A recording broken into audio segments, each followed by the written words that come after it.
ಇದು ಸಂತೋಷ್ ಜಿ ಅವರು ಗಾಬರಿ ಯಾರು ಪಡ್ಕೊಳ್ಬೇಕಾದೇನು ಅವಶ್ಯಕತೆ ಇಲ್ಲ. ನಾವು ಯಾರ ಮೇಲೂ ಯಾರಿಗೋಸ್ಕರನೂ ಯಾರನ್ನ ಇಟ್ಕೊಂಡು ನಾವು ಅದನ್ನು ಮೊದಲಿಂದನೂ ಅದು ಬಂದಿತ್ತು. ನಾವು ಯಾರಿಗೂ ಮನಸ್ಸು ನೋಯಿಸೋಕ್ಕೆ ನಮ್ಗೆ ಇಷ್ಟ ಇಲ್ಲ. ನಾವು ಯಾರೇ ಆಗಲಿ, ಯಾವುದೇ ಧರ್ಮ ಆಗಲಿ, ಯಾವುದೇ ಸಂಘಟನೆ ಆಗಲಿ, ನಿನ್ನೆ ವಿಧಾನಸೌಧದಲ್ಲಿ ಮಾಡಬೇಕಾಯ್ತು. ನಮ್ಮ ಕೃಷ್ಣ ಬೈರೇಗೌಡರು ಕೂಡ ಬೆಂಗಳೂರು ಸಿಟಿ ನನ್ನ ಪರ್ಮಿಷನ್ ತೆಗೆದುಕೊಂಡ್ರು, ಅವರು ಸರ್ಕಾರ ಪರ್ಮಿಷನ್ ತೆಗೆದುಕೊಂಡ್ರು.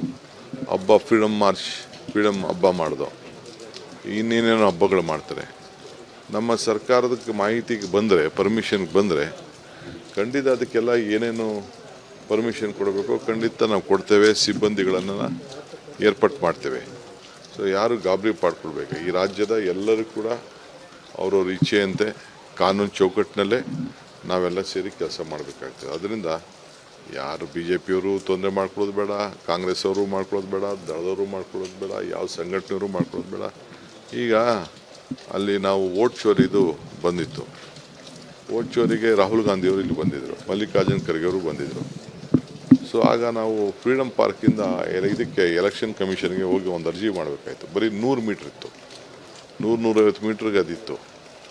ನಾವು ಚೀಫ್ ಇವ್ರಿಗೆ, ನಮ್ಮ ಅಪೋಸಿಷನ್ ಲೀಡ್ರಿಗೆ, ರಾಹುಲ್ ಗಾಂಧಿಗೆ, ಖರ್ಗೆ ಅವ್ರಿಗೆ, ಇಲ್ಲ ನೀವು ಜಾಥಾ ಮಾಡೋಕ್ಕಾಗೋದಿಲ್ಲ ಅಂತ ಹೇಳಿದ್ರು ನಾವು. ಏಕೆಂದರೆ ಕೋರ್ಟಲ್ಲಿ ಒಂದು ಪರ್ಮಿಷನ್ ತೊಗೋಬೇಕು ಅಂತ, ಕೋರ್ಟು ಸುಪ್ರೀಂ ಕೋರ್ಟ್ ಎರಡೂ ಕೂಡ ಪರ್ಮಿಷನ್ ತೊಗೋಬೇಕು ಅಂತ ಹೇಳಿದೆ. ಸೊ ನಾವು ಅಧಿಕಾರದಲ್ಲಿ ಇದ್ದೀವಿ ಅಂತೇಳಿ ನಾವು ಅಧಿಕಾರನ ದುರುಪಯೋಗ ಮಾಡಬಾರ್ದು ಅಂತೇಳಿ ರಾಹುಲ್ ಗಾಂಧಿಯವ್ರಿಗೆ ನಾವೇ ಕನ್ವಿನ್ಸ್ ಮಾಡಿದೋ. ನಾನು, ಸಿದ್ದರಾಮಯ್ಯನವರು, ನಾವೆಲ್ಲ ಸೇರಿ, ಹೋಮ್ ಮಿನಿಸ್ಟ್ರು ಪರಮೇಶ್ವರ್ ಅವರೆಲ್ಲ ಸೇರಿ, ನಾವು ಬೇಡ, ನೀವು ಇದನ್ನು ಮಾರ್ಷಿಲ್ ಮಾಡಬಾರ್ದು ಅಂತ ನಾವು ಅವ್ರಿಗೆ ಹೇಳಿದ್ರು ನಾವು. ಏಕೆಂದರೆ ನಮ್ಮ ರಾಜ್ಯದ ಅದು ಕಾನೂನು, ಅದು ಕೋರ್ಟ್ ಕೊಟ್ಟಿರುವಂಥ ಒಂದು ಕಾನೂನು. ಕೋರ್ಟ್ಗೆ ಕೊಟ್ಟಂಥ ಕಾನೂನಿಗೆ ನಾವು ಗೌರವ ಕೊಡೋಣ.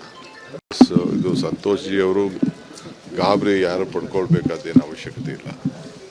ನಾವು ಯಾರ ಮೇಲೂ ಯಾರಿಗೋಸ್ಕರನೂ ಯಾರನ್ನ ಇಟ್ಕೊಂಡು ನಾವು ಅದನ್ನು ಮೊದಲಿಂದನೂ ಅದು ಬಂದಿತ್ತು. ನಾವು ಯಾರಿಗೂ ಮನಸ್ಸು ನೋಯಿಸೋಕ್ಕೆ ನಮ್ಗೆ ಇಷ್ಟ ಇಲ್ಲ. ನಾವು ಯಾರೇ ಆಗಲಿ, ಯಾವುದೇ ಧರ್ಮ ಆಗಲಿ, ಯಾವುದೇ ಸಂಘಟನೆ ಆಗಲಿ, ನಿನ್ನೆ ವಿಧಾನಸೌಧದಲ್ಲಿ ಮಾಡಬೇಕಾಯ್ತು. ನಮ್ಮ ಕೃಷ್ಣ ಬೈರೇಗೌಡರು ಕೂಡ ಬೆಂಗಳೂರು ಸಿಟಿ ನನ್ನ ಪರ್ಮಿಷನ್ ತೆಗೆದುಕೊಂಡ್ರು, ಅವರು ಸರ್ಕಾರ ಪರ್ಮಿಷನ್ ತೆಗೆದುಕೊಂಡ್ರು. ಹಬ್ಬ ಫ್ರೀಡಮ್ ಮಾರ್ಚ್, ಫ್ರೀಡಮ್ ಹಬ್ಬ ಮಾಡ್ದೋ, ಇನ್ನೇನೇನೋ ಹಬ್ಬಗಳು ಮಾಡ್ತಾರೆ. ನಮ್ಮ ಸರ್ಕಾರದಕ್ಕೆ ಮಾಹಿತಿಗೆ ಬಂದರೆ, ಪರ್ಮಿಷನ್ಗೆ ಬಂದರೆ ಖಂಡಿತ ಅದಕ್ಕೆಲ್ಲ ಏನೇನು ಪರ್ಮಿಷನ್ ಕೊಡಬೇಕು ಖಂಡಿತ ನಾವು ಕೊಡ್ತೇವೆ. ಸಿಬ್ಬಂದಿಗಳನ್ನು ಏರ್ಪಾಟ್ ಮಾಡ್ತೇವೆ. ಸೊ ಯಾರು ಗಾಬರಿ ಪಡ್ಕೊಳ್ಬೇಕು. ಈ ರಾಜ್ಯದ ಎಲ್ಲರೂ ಕೂಡ ಅವ್ರವ್ರ ಇಚ್ಛೆಯಂತೆ ಕಾನೂನು ಚೌಕಟ್ಟಿನಲ್ಲೇ ನಾವೆಲ್ಲ ಸೇರಿ ಕೆಲಸ ಮಾಡಬೇಕಾಗ್ತದೆ. ಅದರಿಂದ ಯಾರು BJPಯವರು ತೊಂದರೆ ಮಾಡ್ಕೊಳ್ಳೋದು ಬೇಡ, ಕಾಂಗ್ರೆಸ್ ಅವರು ಮಾಡ್ಕೊಳ್ಳೋದು ಬೇಡ, ದಳದವರು ಮಾಡ್ಕೊಳ್ಳೋದು ಬೇಡ, ಯಾವ ಸಂಘಟನೆಯವರು ಮಾಡ್ಕೊಳ್ಳೋದು ಬೇಡ. ಈಗ ಅಲ್ಲಿ ನಾವು ವೋಟ್ ಚೋರಿದು ಬಂದಿತ್ತು. ವೋಟ್ ಚೋರಿಗೆ ರಾಹುಲ್ ಗಾಂಧಿಯವರು ಇಲ್ಲಿ ಬಂದಿದ್ದರು, ಮಲ್ಲಿಕಾರ್ಜುನ್ ಖರ್ಗೆ ಅವರು ಬಂದಿದ್ದರು. ಸೊ ಆಗ ನಾವು ಫ್ರೀಡಮ್ ಪಾರ್ಕಿಂದ ಇದಕ್ಕೆ ಎಲೆಕ್ಷನ್ ಕಮಿಷನ್ಗೆ ಹೋಗಿ ಒಂದು ಅರ್ಜಿ ಮಾಡಬೇಕಾಯ್ತು. ಬರೀ 100 ಮೀಟ್ರ್ ಇತ್ತು, 100-150 ಮೀಟ್ರಿಗೆ ಅದಿತ್ತು.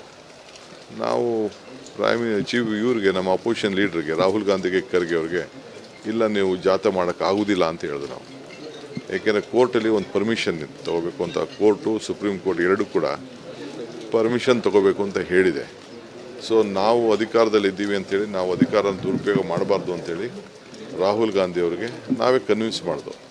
ನಾನು, ಸಿದ್ದರಾಮಯ್ಯನವರು, ನಾವೆಲ್ಲ ಸೇರಿ, ಹೋಮ್ ಮಿನಿಸ್ಟ್ರು ಪರಮೇಶ್ವರ್ ಅವರೆಲ್ಲ ಸೇರಿ, ನಾವು ಬೇಡ, ನೀವು ಇದನ್ನು ಮಾರ್ಷಿಲ್ ಮಾಡಬಾರ್ದು ಅಂತ ನಾವು ಅವ್ರಿಗೆ ಹೇಳಿದ್ರು ನಾವು. ಏಕೆಂದರೆ ನಮ್ಮ ರಾಜ್ಯದ ಅದು ಕಾನೂನು, ಅದು ಕೋರ್ಟ್ ಕೊಟ್ಟಿರುವಂಥ ಒಂದು ಕಾನೂನು. ಕೋರ್ಟ್ಗೆ ಕೊಟ್ಟಂಥ ಕಾನೂನಿಗೆ ನಾವು ಗೌರವ ಕೊಡೋಣ.